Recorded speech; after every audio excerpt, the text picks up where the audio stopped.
America, Israel और Iran के बीच जंग का 14वां दिन है और वक्त है इस वक्त की सबसे बड़ी अपडेट्स का। सबसे बड़ी खबर ईरान जंग के बीच भारत के लिए आई है। भारत में ईरान के राजदूत मोहम्मद फतहाली ने कहा है कि ईरान भारत को सुरक्षित रास्ता देने के लिए तैयार है। उन्होंने कहा कि भारत और ईरान के बीच दोस्ताना संबंध है। दिल्ली में मीडिया से बातचीत में फतहाली ने कहा है कि आप अगले 2 से 3 घंटे में इसका असर देखेंगे। हमें विश्वास है कि ईरान और भारत इस क्षेत्र में साझा हित रखते हैं। भारत पर इस असर की बात करें तो अब शायद भारतीय जहाज आसानी से स्ट्रेट ऑफ हॉर्मुज से निकल सकेंगे। उन्होंने जो विदेश मंत्री का बयान है, ईरान के विदेश मंत्री का बयान, उसके मुताबिक अब इन जहाज़ों को निशाना नहीं बनाया जाएगा। ऐसे में देश के अंदर जो एलपीजी की किल्लत के दावे किए जा रहे हैं वो पूरी तरह खत्म होते दिखाई दे रहे हैं। इस फैसले से तेल और गैस सप्लाई पहले की तरह सामान्य होने की उम्मीद जताई जा रही है, क्योंकि भारत के काफ़ी जहाज स्ट्रेट ऑफ हॉर्मुज में फंसे हुए हैं। अमेरिकी रक्षा मंत्री पीट हेग्सेथ ने कहा है कि अमेरिका और इजराइल ने मिलकर ईरान में 15,000 से ज़्यादा सैन्य ठिकानों पर हमले किए हैं।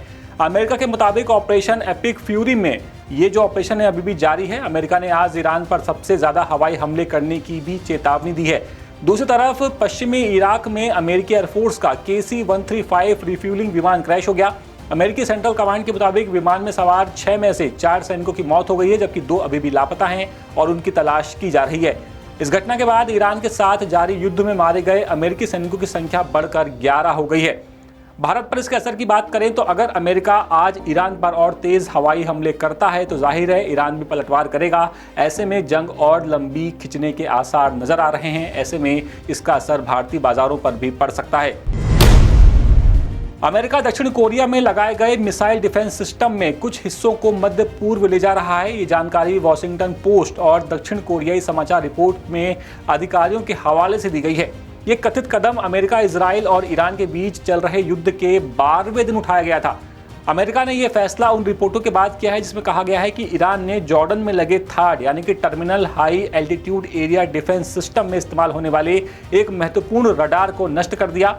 थाड को सबसे पहले 2017 में दक्षिण कोरिया में ही तैनात किया गया था ताकि परमाणु हथियारों से लैस उत्तर कोरिया से आने वाले खतरों से उसकी रक्षा की जा सके। दावा किया जा रहा है कि ईरान स्ट्रेट ऑफ हॉर्मुज को माइन कर रहा है, यानी यहां बारूदी सुरंग बिछाने की तैयारी कर रहा है। हालांकि ईरान की तरफ से इसकी पुष्टि नहीं है, लेकिन CNN और दूसरे मीडिया हाउस ने रिपोर्ट जारी की है। दावा है कि ईरान अब छोटे जहाजों का इस्तेमाल कर रहा है इन सुरंगों को बिछाने के लिए, क्योंकि उसके बड़े जहाज नष्ट कर दिए गए हैं। जानकारी सामने आने के बाद ट्रंप ने सोशल मीडिया पर टाइप करते हुए लिखा कि अगर ईरान ने ऐसा किया तो उसे बहुत महंगा पड़ेगा। लेकिन दूसरी ही लाइन में ट्रंप ने यह भी लिखा कि अगर उन्होंने माइंस बिछाई है और उसे हटा लें तो फिर ये सही दिशा में बहुत बड़ा कदम होगा। तो फिलहाल इस वक्त की अपडेट्स में जो सबसे बड़ी अपडेट्स थी वो हम आपके लिए लेकर के आए थे। इसी तरह की और अपडेट्स के लिए आप बने रहिए द सूत्र के साथ। नमस्कार। लेटेस्ट, इन्वेस्टिगेटिव और इन डेप्थ खबरें देखने के लिए ज्वाइन कीजिए द सूत्र का व्हाट्सएप चैनल, सब्सक्राइब कीजिए यूट्यूब चैनल, लाइक कीजिए फेसबुक पेज और पढ़ते रहिए www.dasootra.com।